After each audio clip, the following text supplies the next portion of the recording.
Selamat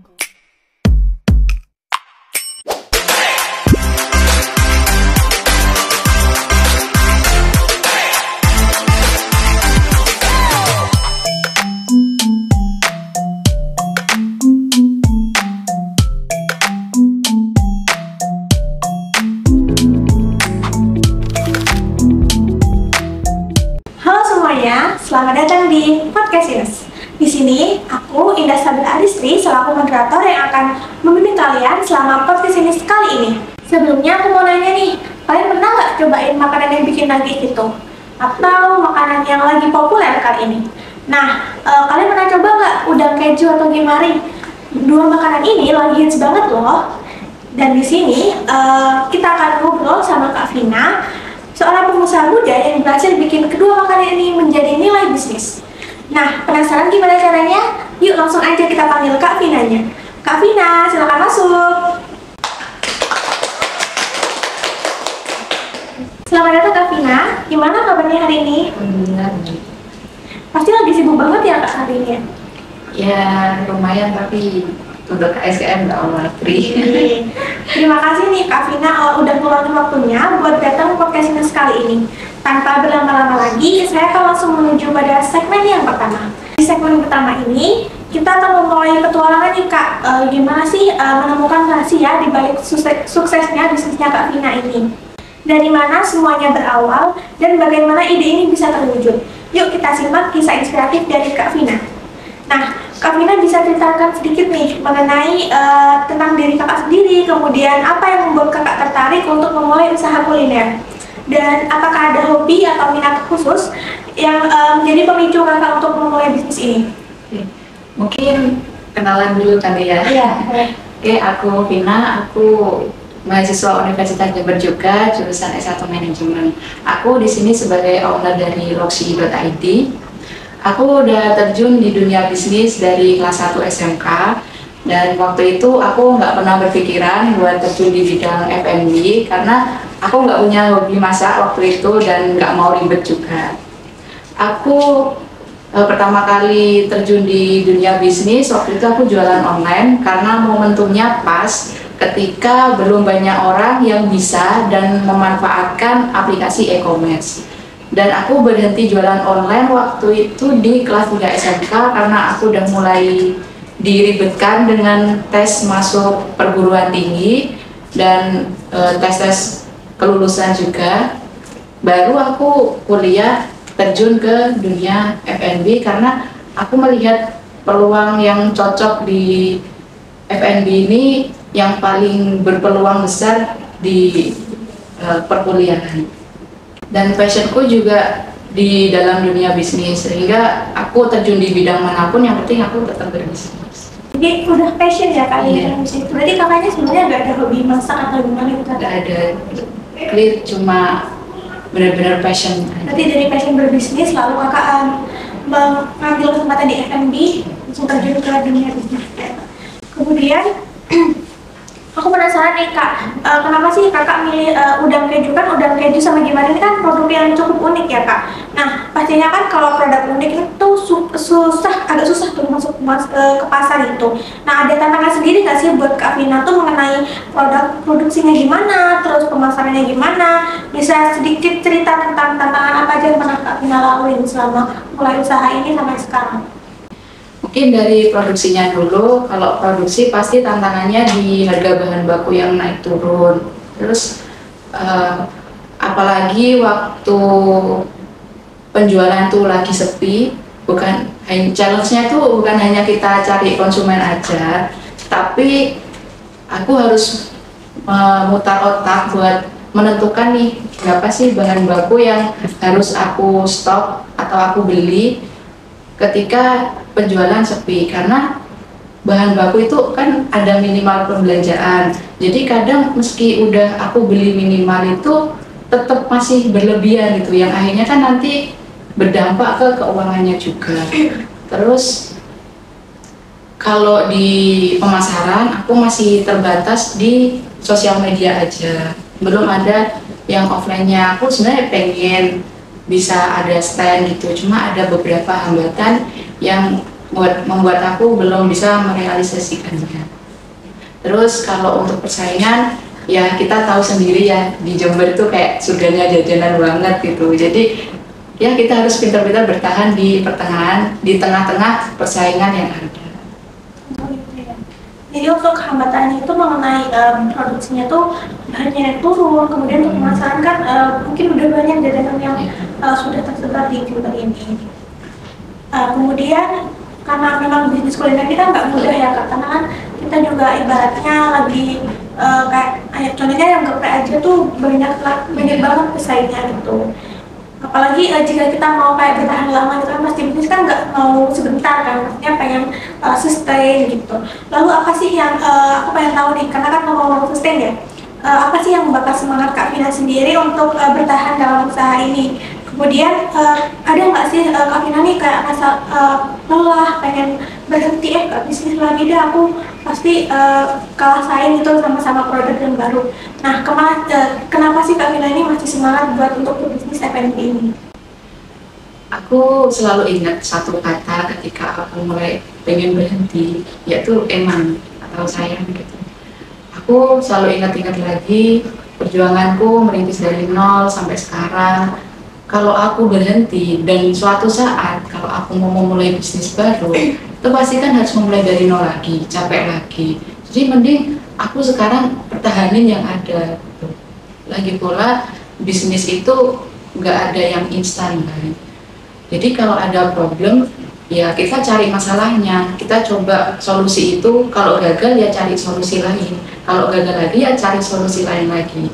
Tapi kalau dari kegagalan-kegagalan itu sampai kita tetap buat kita rugi terus menerus dan membuat modal kita habis, ya kita break dulu. Beda loh ya break sama berhenti itu. Kalau break kita oke lah, mungkin kita bangkrut di bisnis A, tapi coba kita reshuffle lagi, kita rubah sistemnya, rubah produknya ataupun jenis usahanya, nanti kita buat usaha baru. Jadi kalau berhenti ya ketika kita bangkrut ya udah kita kapok gitu, nggak bisnis lagi. Sedangkan kalau kita break itu kan cuma berhenti sebentar buat menyusun rencana yang lain yang lebih matang lagi. Terus ada motivasi sendiri nggak Kak? Kenapa sih Kakak terus mau bertahan dalam usaha ini gitu Kak? Kayak kan apalagi di F&B ya Kak, itu kan ibaratnya bahkan dari sisi influencer pun mereka tuh kadang tuh nggak jarang yang banyak kayak tutup lapak gitu, karena kan persaingannya itu sangat kuat banget. Kalau di F&B Kak itu ada motivasi lain nggak Kak yang buat Kakak tetap semangat gitu buat memperbesar atau tetap sustain usaha ini gitu?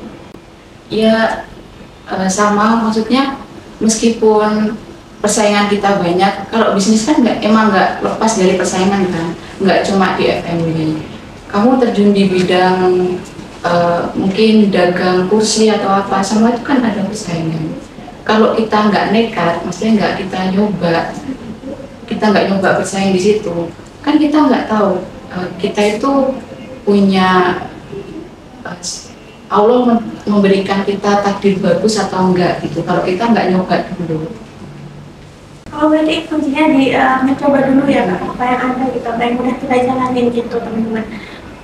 Kemudian seperti yang kita tahu di perjalanan bisnis kuliner tuh pasti kan nggak mudah ya, dimulai dari tantangan seperti yang tadi, apalagi di F&B kan saingannya juga lumayan ketat gitu mengenai kualitas produknya. Nah, ngomong-ngomong kualitas produk nih Kak, gimana sih cara Kak Vina tuh menjaga kualitas dari produk Kakak supaya kayak nggak lepas dari kayak standar-standar yang sudah ditetapkan oleh Kak Vina sendiri mungkin, dan untuk membawa maju lagi nih, membawa lebih maju lagi bisnis Kakak ke depannya seperti itu Kak? Sebenarnya jujur aja waktu aku jualan ini tuh aku nggak punya rencana yang benar-benar besar banget aku harus gimana. Waktu itu aku cuma iseng pengen aja sih jualan udang keju kan. Cuma waktu itu aku mikir pesaingku itu kan brandnya lebih gede, pasti kan dia lebih terkenal udang kejunya. Tapi itu nggak membakar motivasi aku buat menyerah, nggak bangun usaha ini. Aku cobain tuh udang keju dari beberapa brand dan aku menemukan diferensiasi mereka yang menonjol itu di bagian rasa dagingnya sama kejunya. Nah di situ aku punya ide buat ya aku harus cari ciri khasku sendiri juga di bagian tersebut. Pada akhirnya banyak yang suka, yang approve banget sama keju yang aku pilih. Terus untuk gimari juga aku juga agak niat. Tapi ketika aku lihat nori sisa jualanku juicy waktu itu, kayak eman kalau dianggurin dan kalau bisa dicuanin kenapa harus dimakan sendiri gitu. Akhirnya aku cari ide mau dibuat apa sih nori enaknya gitu. Terus aku nemu itu ide buat gimari dan sejauh yang aku tahu belum ada yang jual. Akhirnya aku nekat waktu itu jual gimari. Nah untuk menjaga kualitasnya ya kalau kita udah punya resep yang di-approve sama konsumen kita, ya jangan diganti resepnya. Meskipun di toko langganan kita yang harganya semurah itu, yang sangat friendly buat keuntungan kita, itu habis. Ya nggak apa-apa, kita cari di toko lain yang harganya lebih tinggi. Yang penting tetap itu. Kita korbankan sekali itu nggak apa-apa deh. Yang penting nggak mengubah sama sekali. Jadi dari Kak Fina sendiri udah ada standar-standarnya nih, apa sih resep yang dimau oleh konsumen dan apa sih yang resep yang udah dikenal oleh konsumen gitu Kak. Nah dari kisah Kak Fina kali ini kita dapat mengambil hikmahnya itu kita tidak boleh menyerah guys, meskipun di sini bahannya lagi habis, kita juga bisa ngambil di bahan lain. Pokoknya kita harus tetap berpegang teguh pada kenyamanan atau kepuasan dari konsumen seperti itu. Kemudian selanjutnya pada segmen kedua, setelah kita mendengar nih kisah dari Kak Fina sendiri, pasti kalian penasaran sih apa sih yang membuat bisnisnya Kak Fina ini bisa sukses dan apa sih yang pemilihan produk untuk strategi pemasarannya ini apa gitu. Nih Kak, pertanyaannya nih, cemilan seperti udang meri dan gimari ini kan emang punya penggemar sendiri ya Kak. Nah, apa sih yang membuat Kak Fina yakin bahwa produk ini tuh memiliki potensi yang besar di pasar? Dan apa yang membedakan produk Kakak dengan produk sejenis tadi, seperti itu? Jadi terkait dengan pemasarannya ya. Sebenarnya aku tuh orangnya nggak pintar marketing. Aku nggak pintar ngomong, aku nggak pintar merayu orang, aku nggak pintar nawarin ke orang. Tapi aku punya cara nih. Gimana sih caranya? Bukan aku yang mengenalkan produkku, tapi orang lain yang memperluas pengenalan produkku dengan cara manfaatkan privilege kita itu sebagai mahasiswa. Kita manfaatkan organisasi yang ada untuk kerjasama. Lalu ikuti program kerja dari organisasi yang menawarkan, mempromosikan usaha kita. Terus, kenapa aku bisa bilang privilege? Karena ketika kita mau menitipkan produk kita ke toko orang atau ini toko masyarakat umum lah, nggak semua orang itu bakal mau dititipin. Tapi ketika mereka tahu kita tuh mahasiswa, mereka mau. Ini berdasarkan pengalamanku, karena aku nggak cuma pegang Loxi aja, aku pegang beberapa bisnis lainnya.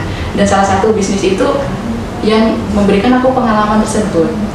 Lalu ajukan bisnis kalian tuh di beberapa lomba.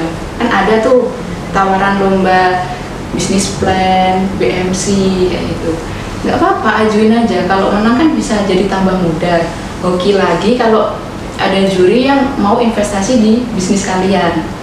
Lalu branding diri kalian. Jadi jangan cuma untuk mempromosikan produk kalian, coba kalian branding diri kalian, entah sebagai pengusaha misal, terus kalau kalian bisa diundang ke sana sini kan kalian juga bawa brand kalian. Nah, dari beberapa cara tadi kita harus tetap konsisten promosi. Jadi kalau kita nggak bisa aktif di IG ataupun TikTok, minimal konsisten dulu deh di WA.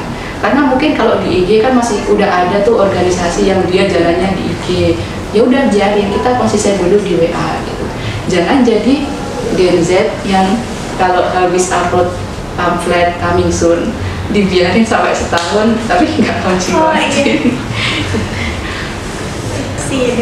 Kemudian apa sih yang bedain produk Kakak dari produk sejenisnya? Kan produk sejenis kan model udang keju ini kan lumayan banyak itu Kak. Produk sejenis itu apa yang diferensiasinya dari Kakak itu apa? Kalau dari aku, dari kejunya sih kan tadi aku udah sempat analisis juga. Aku udah bedain ciri khas rasa dagingnya sama kejunya. Terus aku juga kasih beberapa menu paket bundling. Jadi kalau pesaing-pesaingku kan nggak ada tuh paket bundling. Padahal kalau bagi mereka yang suka udang keju kan kayak nanggung banget nggak sih, harus beli satu box, akhirnya kan mahal juga itu. Jadi ada paket bundling yang kayak mukbang kayak gitu yang isinya banyak, paket sharing. Terus ada juga aku kasih menu mix yang bisa dimakan sama gimarinya juga. Jadi dari kakak udah ada strategi sendiri nih gimana cara menggait konsumen supaya mereka tuh tetap beli di kakak itu. Nah, kan aku yakin ya kak pasti mahasiswa tuh beberapa udah punya usaha baru. Nah, gimana sih caranya supaya produknya tuh bisa terkenal gitu kak? Apalagi sekarang kan kayak udang keju kan juga banyak produk serupa kan. Kayaknya daripada beli di situ, mungkin pikirannya orang kan di situ, daripada beli di situ kayaknya nggak terjamin, mending beli di sini gitu kan, biasanya gitu kak. Nah, bisa diceritain nggak gimana sih cara Kak Vina ini bisa bikin udang keju atau gimana kakak tuh bisa dikenal banyak orang, dan terus strategi dari kakak tuh gimana yang paling efektif tuh untuk pemasarannya? Untuk pemasaran di mahasiswa, kalau menurut aku ya kita deketin dulu teman-teman deket kita. Biasanya terus kita manfaatin teman yang dia itu mungkin circle-nya banyak, terus dia pinter nawarin ke orang. Coba aku biasanya kasih ke mereka dulu. Biasanya mereka bakal bagi-bagi sama temannya. Dan kalau mereka udah tahu rasanya, kan kalau sesuai dengan seleranya mereka bakal beli. Apalagi daripada beli di sana rasanya mirip lah, mending beli di sini aja, lebih cepat, nggak antri, bisa ya. Terus harganya juga lebih murah, enak, bisa delivery ini free ongkir, kayak gitu sih. Berarti dari teman ya kak? Itu ada pengalaman sendiri kakak, gimana sih teman kakak itu kayak semuanya circle-nya banyak, itu gimana cara mereka tuh kayak membantu dalam masalahnya kakak tuh? Aku biasanya kalau punya teman ya, kalau ini pengalamanku di bisnis, aku punya teman yang dia itu bisa dikatakan ekstrovert banget gitu. Dia kalau ada apa-apa tuh suka berbagi ke teman-temannya. Aku terkadang waktu itu deketin dia, tak kasih produk gratis dulu, biar dia bisa makan bareng teman-temannya. Dia pasti kayak nanya ke temennya, enak nggak, enak. Terus kalau teman-temannya udah bilang, oh enak mbak, ini di mana, kayak pasti dia langsung ngarahin ke aku. Aku biasanya pendekatannya ke situ, aku memanfaatkan teman-temanku yang kayak gitu, karena dari aku sendiri kan aku nggak pinter ya nawarin ke orang. Kalau kita punya temannya kayak gitu, kenapa nggak dimanfaatin gitu? Jadi kakak memanfaatkan teman untuk mempromosikan produk kakak gitu ya kak. Jadi dari lewat teman bisa produknya kakak bisa dikenal. Iya, gitu. soalnya kalau dari sosial media kan ya udah umum lah ya. Tapi kalau ada marketing yang kayak gitu kan kayak lebih bisa membantu lagi. Berarti kita kan nggak harus berpaku pada sosial media dan atau e-commerce dan lain-lain. Berarti kan bisa lewat orang terdekat atau dan lain-lain gitu. Nah, kan kita sudah bahas nih gimana cara membangun brand awareness yang kuat. Nah, untuk mendukung semua strategi pemasaran ini, tentunya butuh pengelolaan keuangan yang baik nih dari Kak Vina. Nah, bisa diceritain dong Kak mengenai gimana caranya agar bisa mengatur keuangan usaha ini. Terutama nih, kakak kan sekarang mahasiswa ya Kak, pasti kan sulit nih bedain. Oh ini uang untuk loksi, oh ini uang untuk sehari-hari, itu kan pasti susah ya. Gimana sih cara kakak untuk mengelola keuangan dari bisnis ini sebagai mahasiswa? Mungkin ini untuk bahas ke bisnisnya dulu. Kalau sebelum membangun bisnis kan kita pasti ada fase percobaan dulu kan. Kita hitung dulu HPP-nya berapa, terus kita analisis harga pasarnya. Kalau udah ketemu dua-duanya, maka kita perhitungkan tuh, kita pertimbangkan. Analisis harga pasar itu bukan patokan kita harus kasih harga segitu di produknya, tapi itu sebagai pertimbangan aja. Terus yang kedua, kita harus catat pemasukan dan pengeluaran bisnis kita. Nggak usah ribet pakai ala-ala satu siklus akuntansi, cukup kasih keterangan pemasukan, pengeluaran, total saldo, itu aja. Terus yang ketiga, ini yang kalau dicampur sama keuangan pribadi ya, itu nggak boleh dicampur. kasih space khusus di dompet kalian itu untuk bisnis sama yang pribadi. Dan untuk yang bisnis ini jangan sampai dipakai untuk urusan pribadi, meskipun konsepnya minjem loh ya. Biasanya kan kita kayak gitu ya, pinjem dulu lah nanti tak ganti gitu. Seharusnya enggak, itu enggak boleh menurut aku ya, karena ya kita kan nggak tahu beneran langsung dikembaliin apa enggak gitu. Terus yang keempat, kalau kita punya partner dalam bisnis, kita tentuin dulu nih kapan kita bagi hasilnya, awal bulan, pertengahan bulan, atau akhir bulan. Terus juga tentukan persentase pembagian setiap anaknya. Oh itu Oh ya, lupa satu lagi. Kita harus jaga stabilitas arus kas kita. Jangan sampai usaha kita itu nggak pegang uang sama sekali. Berarti kalau nggak pernah ya kayak semama modalnya kecampur sama uang pribadi itu nggak pernah? Nggak pernah. Karena itu nggak boleh. saya sering nemuin cerita gitu, banyak bisnis yang kayak apa ya, kayak kurang bisa sustain gitu loh, karena modalnya sering kecampur sama kebutuhan pribadi gitu kak. Ya, karena kalau dicampur ya mungkin kita punya pencatatan, kan mikir kebanyakan orang kayak gitu, dicampur nggak apa-apa, yang penting kan kita punya pencatatan di situ. Padahal terkadang coba deh uang bisnis itu kamu pisahin, terus kamu lihat catatannya, kadang itu beda kan uang realnya sama uang catatannya. Kalau kamu campur dengan uang pribadi, emang kamu tahu itu beneran uangnya segitu ya kan? Kalau kecampur sama uang pribadi emang catatannya 1 juta, tapi kalau seandainya itu dipisah cuma 900.000 kan 100-nya berarti ngambil dari uang pribadi. Nah itu guys, Kak Vina ini udah membuktikan bahwa dengan pemilihan produk yang tepat, strategi pemasaran yang efektif, kemudian pengelolaan keuangan yang baik, itu kita bisa membangun bisnis yang sukses meskipun kita masih ada di bangku kuliah. Nah kuncinya tuh kalian harus bisa mengelola keuangan dengan baik, dengan tidak mencampurkan kebutuhan pribadi dengan modal, kemudian juga bisa juga dengan lewat temen nih. Kalau pemasaran kan paling mudah lewat temen ya kak, dari teman itu bisa menggait lebih banyak lagi pelanggan itu. Dan kuncinya jangan takut untuk coba-coba hal-hal baru ya kak. Nah selanjutnya kita udah mencapai nih pada segmen yang ketiga. Nah karena kita udah membahas cara membangun bisnis dari nol gitu kak. Nah dari pemilihan produk hingga strategi pemasaran, kemudian pengelolaan keuangan, nah kita juga udah mendapat banyak wawasan yang berharga. Namun podcast kali ini belum selesai guys, karena kita akan membahas lanjut mengenai pencapaian apa sih yang telah diraih oleh Kak Vina sendiri dalam dalam bisnisnya gitu kak, untuk supaya masa depan bisnis ini lebih sukses ke depannya gitu kak. Apa sih pencapaian apa saja yang telah pernah dicapai oleh Kak Vina sendiri, kayak selama tiba-tiba ada minta catering buat apa gitu kak, kayak gitu.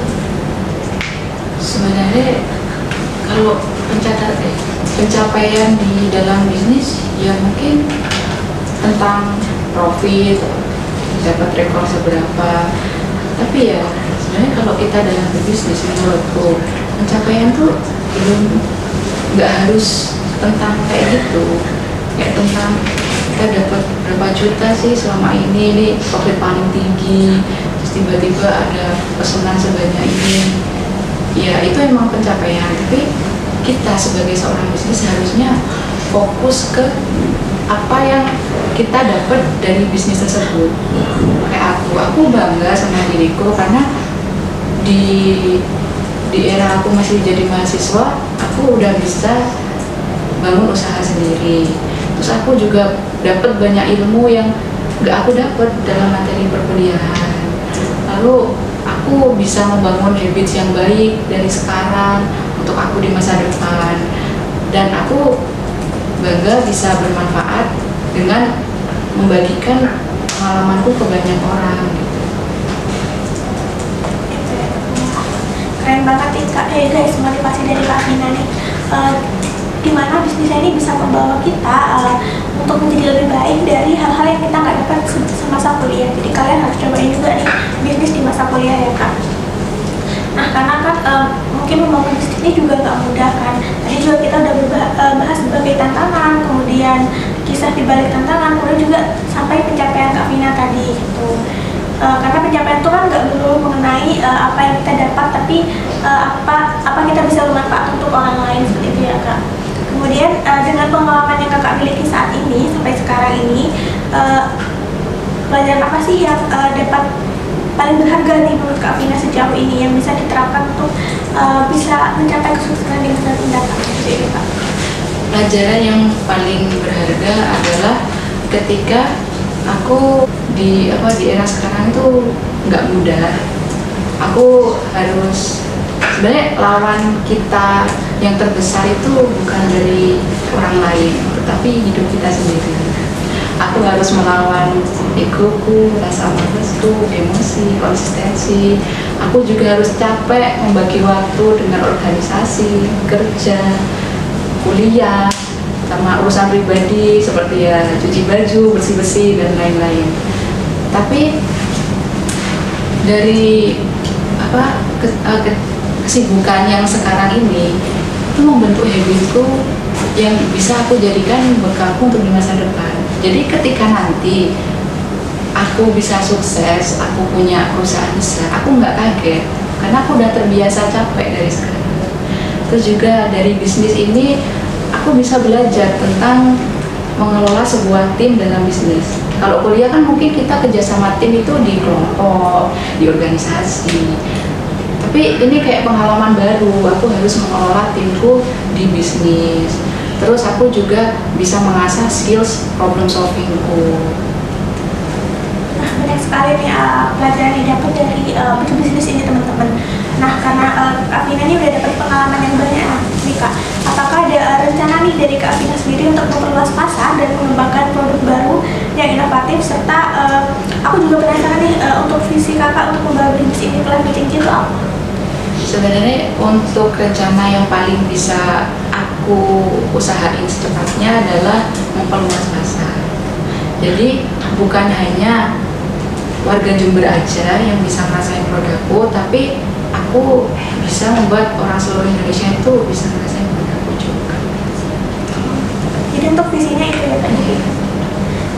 Nah, selanjutnya nih bukan hanya pertanyaan dari aku aja nih guys. Jadi di sini ada pertanyaan nih Kak dari followers KSKM dengan NXSHLLYZ gitu. Dengan pertanyaan, gimana sih Kak Vina ini melihat potensi untuk membuka cabang atau franchise di kota lain atau mungkin franchise di Jember sendiri lah gitu Kak? Oke, sebenarnya kalau mau buka cabang atau franchise, kita harus kokohin pusatnya dulu. Kalau menurutku, aku ya pasti semua orang pengen lah usahanya berkembang kayak gitu. Tapi untuk sekarang aku masih belum kepikiran buat franchise ataupun cabang kayak gitu, karena ya aku mau fokus membesarkan yang pusatnya dulu. Karena dalam bisnis kalau kita terlalu terburu-buru sedangkan kita tidak memperhitungkan keuangan kita ini bakal cocok nggak sih kalau kita buka cabang, bakal menguntungkan atau merugikan, itu harus dipikirkan matang-matang. Bukan sekedar kayaknya keren nih aku buka cabang, uangku juga udah banyak nih bisa nih, padahal uang yang banyak itu kan itu masih kecampur gitu loh, masih biaya-biaya yang lainnya sama rencana-rencana kita nggak tahu kan. Jadi keuangan kita itu kira-kira kuat nggak sih nanggung beban yang akan dikeluarkan di cabang selanjutnya gitu. Soalnya semakin besar usaha kita kan biayanya juga semakin besar. Berarti Kakak selama ini lebih fokus ke itu sambil ya Kak? Jadi harus dimatangin dulu, itu strateginya sih. Itu guys. Nah, pertanyaan terakhir nih Kak, sebagai seseorang yang telah berhasil dalam membangun bisnis, apa sih pesan yang ingin Kakak sampaikan untuk mendorong mahasiswa untuk berani mengambil langkah berbisnis ini? Karena kan gak semua orang berani ya Kak, apalagi gak semua orang tuh punya mental usaha gitu bilangnya gitu Kak. Itu apa sih pesan yang pengen Kakak sampaikan untuk mahasiswa yang ingin berbisnis mungkin atau ragu dalam berbisnis Kak? Sebenarnya pesannya simpel aja sih Kak. Pertama, jangan terlalu banyak rencana yang akhirnya jadi wacana. Terus yang kedua, jangan malu ataupun gengsi. Dan yang ketiga itu nekat aja dulu. Soalnya kalau kalian banyak rencana, ya kalian kapan geraknya gitu. Terus sesempurna apapun rencana kalian dalam bisnis itu pasti ada masalahnya. Aku yakin deh sesempurna apapun pasti kalian akan menemukan masalah di situ. Terus kalau kalian malu ataupun gengsi ya kalian nggak jalan, ya kembali lagi akan jadi wacana. Tapi kalau kalian nekat, kalian bisa meruntuhkan dua tembok masalah yang tadi. Ketika kalian nekat, kalian nggak bakal wacana, kalian bakal merealisasikan rencana kalian yang mungkin belum begitu sempurna. Terus yang kedua, kalau kalian nekat, ya udah kalian bakal lupain itu masalah malu ataupun gengsi. Karena sesempurna apapun rencana kalau nggak dilakuin kan buat apa? Iya, kita nggak bakal terhindar dari masalah. Nah, kisah Kak Vina ini tidak hanya menginspirasi ya, tapi juga mengajarkan kita banyak hal mengenai pelajaran berharga yang apa yang didapatkan selama membangun bisnisnya, kemudian menjadi bukti bahwa kesuksesan itu tidak datang secara instan. Kemudian juga proses pembelajaran dan pengembangan diri ini akan terus menerus berjalan selama bisnis Kak Vina ini berjalan gitu kan, dengan menghadapi tantangan dan meraih peluang baru.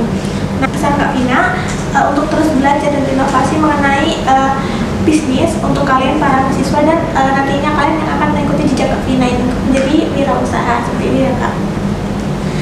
Nah, terakhir dari perbincangan kita kali ini dapat diambil kesimpulan bahwa dalam membangun bisnis itu kita harus nekat, kemudian dalam pemasaran kita juga harus memanfaatkan peluang-peluang yang ada seperti adanya teman dekat untuk menggait pelanggan dan sebagainya.